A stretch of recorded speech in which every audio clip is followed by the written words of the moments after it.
इस वर्ष को हम लोग गीता वर्ष के रूप में मना रहे हैं कि ये वर्ष गीता वर्ष बन जाए, हर व्यक्ति की जिंदगी में गीता आए।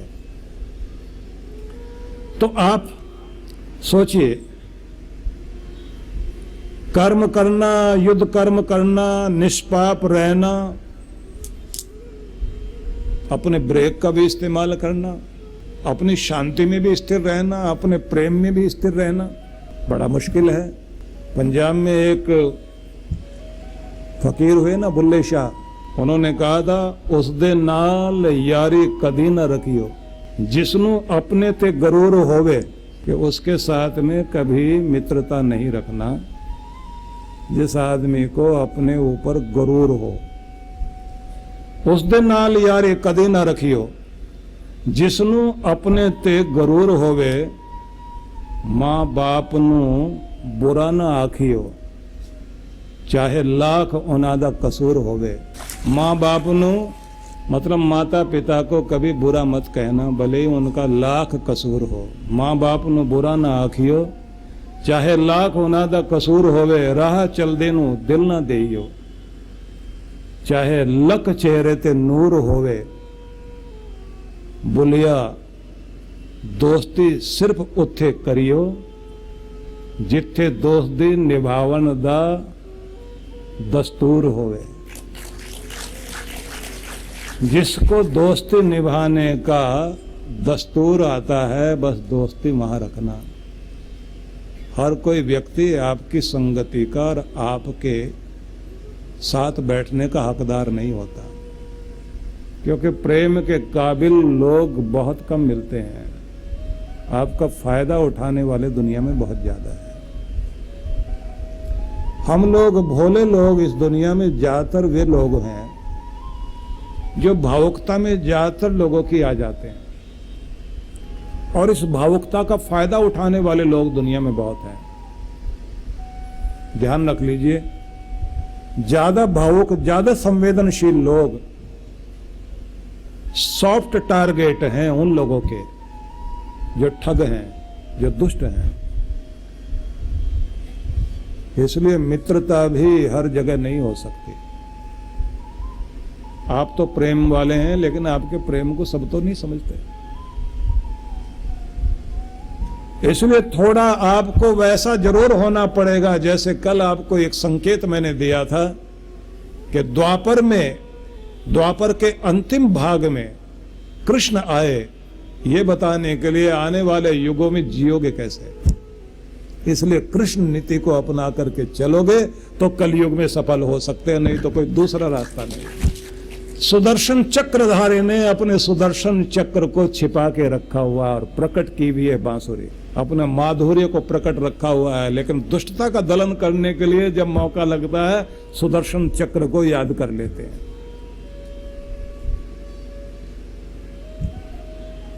बंसी वाले की एक अद्भुत बात यह भी है कि दुखों को लांघते जाते हैं, लेकिन माथे पर मोर मुकुट सजा रखा है। मोर मुकुट में मोर का मुकुट है, मोर के पंख का मुकुट, कि मस्त रहना, आनंदित रहना, प्रसन्न रहना, उत्सव में रहना, उत्साह में रहना, मुस्कुराते रहना, बस इसी को माथे से लगाकर चलना। भले ही कितना दुख आए, लांघते चले जाओ, लांघते चले जाओ, बढ़ते चले जाओ। कितना दुख देखा भगवान कृष्ण ने, लेकिन किसी भी दुख को अपने सिर पर बैठने नहीं दिया। हमारे सबके जीवन में बहुत तरह के दुख आते हैं, जाते हैं, लेकिन बस इसी बात का ध्यान रख लीजिए कि दुख आए जाए कुछ भी हो, ना तो अपने आप को विचलित होने देना, और ना इतना दुखी हो जाना कि कोई भी दुख आपको हिलाकर रख दे। संभालना तो पड़ेगा अपने आप को। मैंने कहा था ना कल कि जिंदगी में रोज परीक्षा होती है। बच्चों की परीक्षा तो साल में एक बार। हमारे आपके साथ तो रोज का रोज ऐसा हिसाब किताब है। हर पल कोई न कोई परीक्षा है, हर पल कोई न कोई इम्तिहान है, और ये इम्तिहान का सामना करना ही पड़ेगा आपको।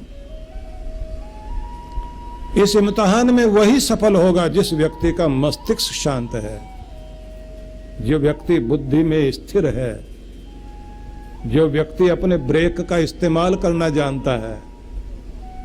और अगर फिर भी कमजोर पड़े तो एक बात ध्यान रखना, या तो अपने आंसू अपने प्यारे परमात्मा के आगे दिखाना या अपने गुरु के आगे, बाकी दुनिया के आगे कभी आंसू नहीं दिखाना, चाहे कुछ भी हो जाए।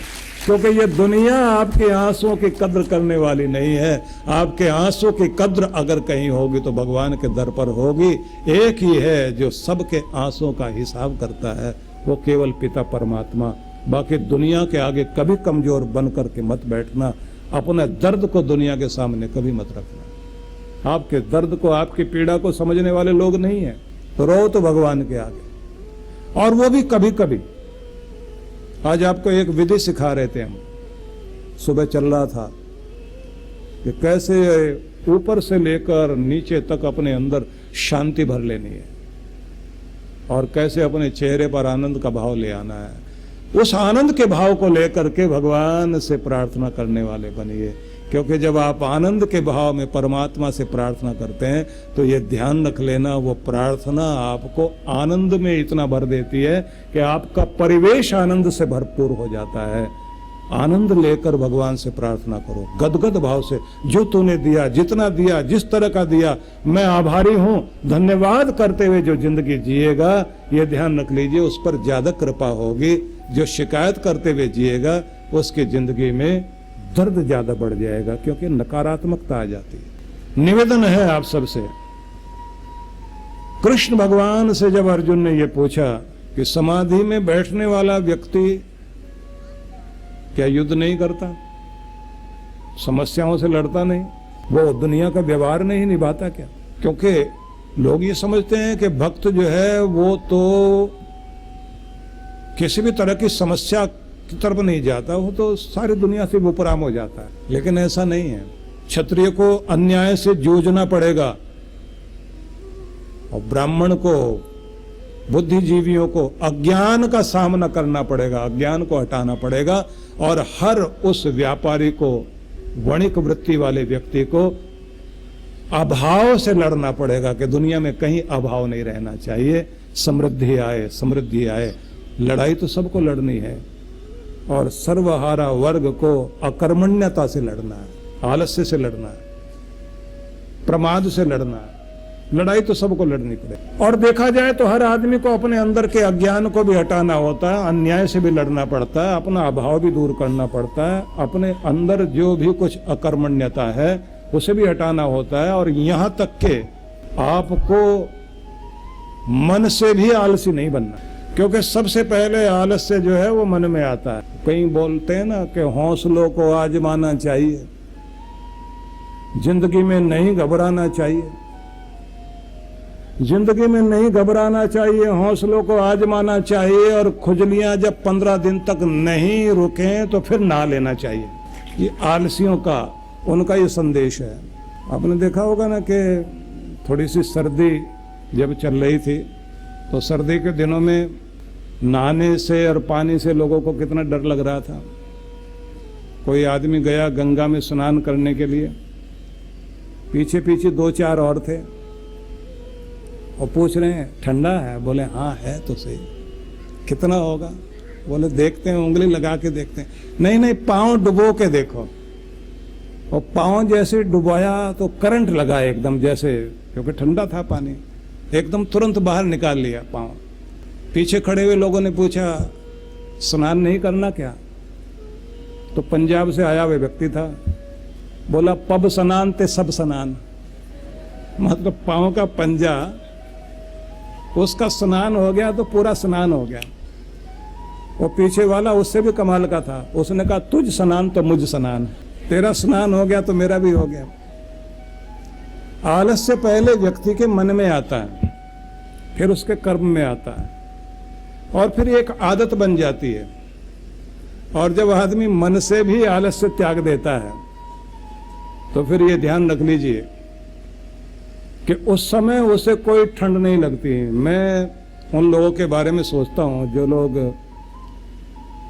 कैलाश दर्शन के लिए जाते हैं, अब कैलाश के सामने जो मानसरोवर झील है उसको ये कहा जाता है कि वही एक क्षीर सागर है जिसमें भगवान विष्णु निवास करते हैं। और रात्रि में 2 बजे से लेकर के 4 बजे के बीच में लोग जाग करके वहां के दृश्य देखते हैं, क्योंकि रात्रि में वहां चारों तरफ कहीं भी लाइट तो है नहीं, कोई बिजली नहीं है, लेकिन 2 चिंगारी जैसी चमक पानी में उतरती है वहां पर, और वो नाचती है पानी की लहरों के ऊपर, और वो भी रात के 2 बजे।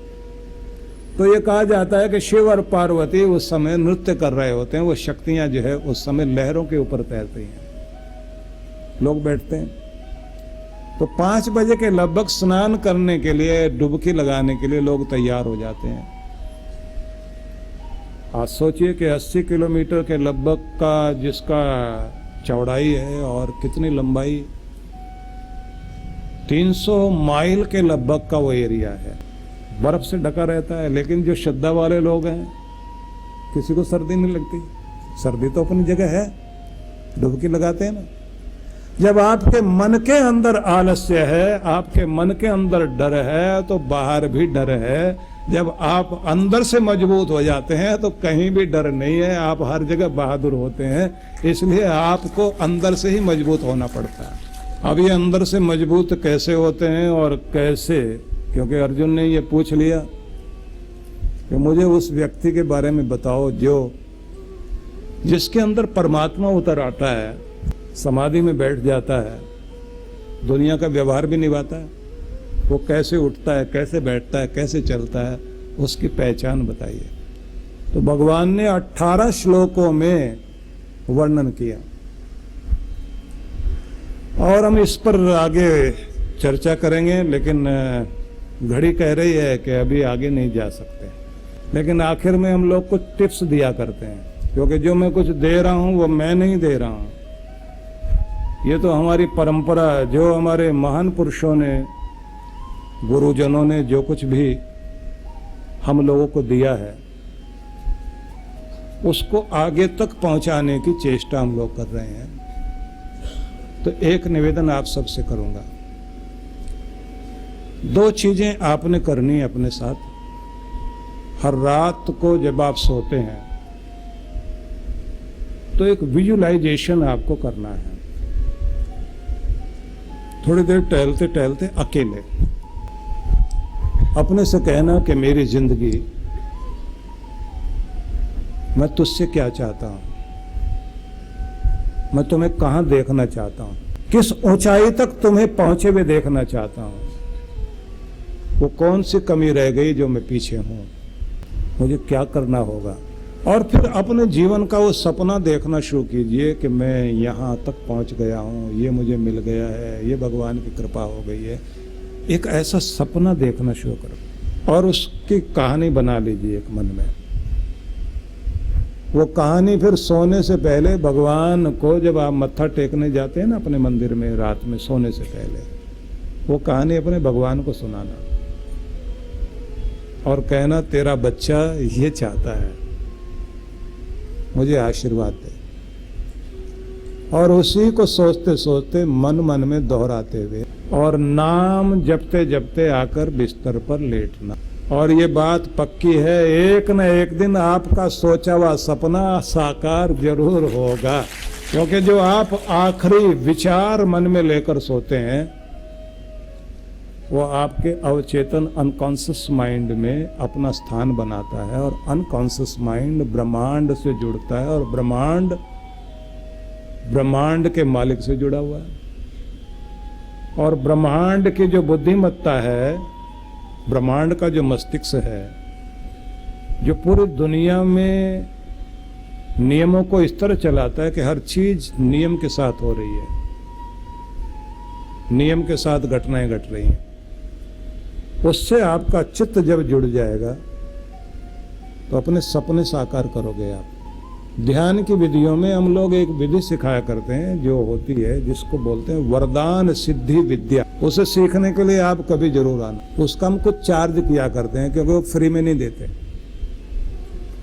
फ्री में बहुत कुछ दे के देख लिया, लोग कदर नहीं करते। जब से कुछ लेना शुरू किया है तो लोग कहते हैं बड़े काम की चीज है, बड़ा फायदा देती है। तो उन लोगों को एक आदत है, वो जिस चीज की कीमत चुकाते हैं उसका महत्व समझते हैं। हालांकि जिंदगी में 3 चीजें ऐसी हैं जिनकी कीमत हमेशा बाद में पता लगा करती है, जब वो खो जाती हैं। एक तो आपका वक्त, आपका समय, जब हाथ से निकल जाता है तब समझ में आता है वो कितना कीमती था। दूसरी चीज है आपकी सेहत, आपका स्वास्थ्य, जब खो जाएगा तो उसके बाद कहते हैं कितना कीमती था। और तीसरी चीज है आपके संबंध, आपके रिश्ते। कोई रिश्ता खो जाए तो बहुत कीमती लगता है कि काश उस समय पता होता ये इतना कीमती था मेरी जिंदगी में, उस समय संभाल लेता तो बहुत अच्छा था। तो इसलिए आप ध्यान रख लीजिए, आपका वक्त कीमती है, आपका समय, आपका स्वास्थ्य, आपके संबंध, उनकी वैल्यू जो पहले जान जाता है बस वो अपने जीवन में सफल हो जाता है। बाकी लोग तो रोते रह जाते हैं।